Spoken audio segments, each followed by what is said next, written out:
Some Minecraft minigames are just iconic. Sky Wars, Bed Wars, the MCC events. One of the great things about Minecraft is that although it's a game itself, the potential for games inside of it is huge. And there's one game that's older than all of the ones I've just mentioned. You've probably heard of it, and you've also probably never played it. I'm talking about Spleef, a game of snow and shovels that we're going to explore today, its history, its players, and its downfall. Let's go. Spleef is almost as old as Minecraft itself, and one of the reasons its memory has survived so long is because of how simple it is. Players on a layer of snow or TNT battle it out, trying to remove the floor from beneath their enemy's feet, using shovels or snowballs. But how did this simple game come into being? The Spleef trend began shortly after Minecraft gained a multiplayer mode, and although its origins are a bit foggy, Notch himself actually mentioned it on his blog, saying he found it really fun. The date of the blog post, the 23rd of June 2009, is regarded as the beginning of Spleef proper. Most of Minecraft's player base at the time would have followed the now defunct blog, and so Spleef became well known.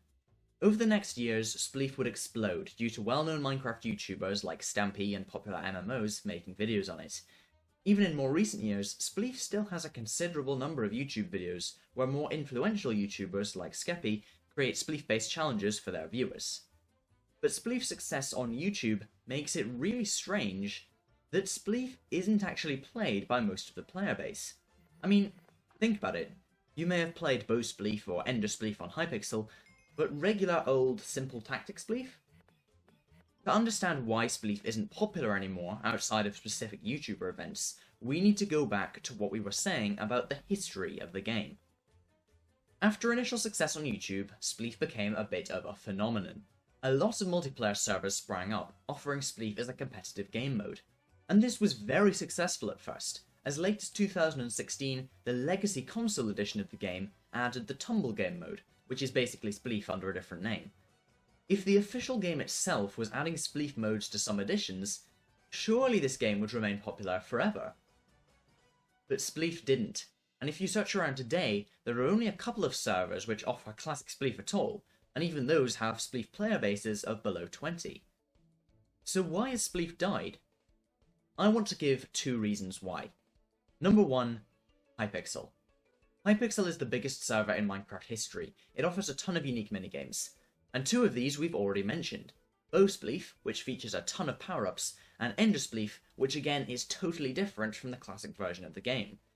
Both of these games have small but fairly active player bases, and I think it's reasonable to say that one of the reasons classic Spleef died is because these games seem so much more exciting. You can teleport, you can fling players in the air, you can do all this cool stuff which you can't do in regular old Spleef. And although I enjoy both of these games, I think that's a shame. There's a lot of strategy to classic Spleef too, and positioning and parkour arguably play a much bigger role, because if you mess up you can't double jump back up to the arena floor. Other games outside of Hypixel also riff on the Spleef title, such as MCC's Rocket Spleef, without having many real links to the original game. The second reason I think Spleef has died is because of nostalgia. Minecraft Tumble was discontinued and can't be played in the newest Bedrock versions. Why? Well, Spleef is not the most marketable game. Although, as I said, some Spleef videos are still being uploaded onto YouTube, their performance is much worse than the older videos, and this goes to show something. People now value Spleef for nostalgia, not for entertainment. They remember the days they played it with friends after coming back from school, and that's what makes them happy, not actually mastering the skills needed to play the game. This leads to a lack of a competitive scene, and therefore an inactive game. Linking back to the first point I made, the reason that Bow Spleef and Ender Spleef have been able to survive is because of their visuals, particularly with the former. There's just something more impressive about it, something more new, something more polished. Since Spleef doesn't have those fancy features, the only thing it has going for it is memories, which seemingly hasn't been enough for a revival of the game. In conclusion, I think that all of this is one big shame. Classic Spleef doesn't look fancy, and it doesn't play fancy either. But I think it's tactical enough that in a team scenario, say a 5v5, there could be some real potential here. A classic Spleef tournament, with a decent prize pot and some skilled players, could actually make really interesting viewing. If anyone watching this video has the resources to make that happen, give it a go for us. And even if you don't start your own Spleef tournament, you can still play the game. You don't need an active player base to make that happen. Grab a friend, grab a shovel, and start playing Minecraft's oldest sport today. As always, thank you for watching. My next video will come out in about a month. It's going to be a bit longer and hopefully very interesting. See you there.